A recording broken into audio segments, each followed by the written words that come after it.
سے انہوں نے ایک تجویز دی ہے، اس پر آپ کی رائے چاہتے ہیں کہ اب موجودہ نصاب تعلیم میں دینیات کو لازمی مضمون کے بجائے قرآنی اخلاقیات کی شکل میں پڑھایا جانا زیادہ مؤثر نہیں ہوگا؟ میں تو ہمیشہ سے اس رائے کا حامل رہا ہوں کہ ہمیں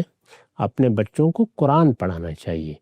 یعنی دینیات کا یا اسلامیات کا جو نصاب بھی بنایا جائے گا وہ ناقص ہوگا، اس میں بہت سی چیزوں کا لحاظ رکھنا پڑے گا،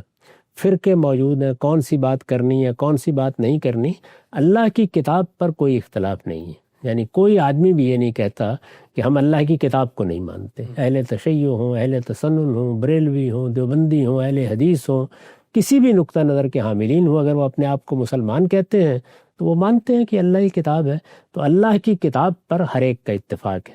چنانچہ یہی کرنا چاہیے، اور اللہ کی کتاب ایسے پڑھانی چاہیے کہ وہ ناظرہ بھی پڑھنا آئے، پھر اس کے بعد آہستہ آہستہ آدمی اس کی زبان سے واقف ہوتا چلا جائے، اور یہاں تک کہ 10-12 سال میں ایک لازمی مضمون کی حیثیت سے قرآن مجید پڑھ لیا جائے۔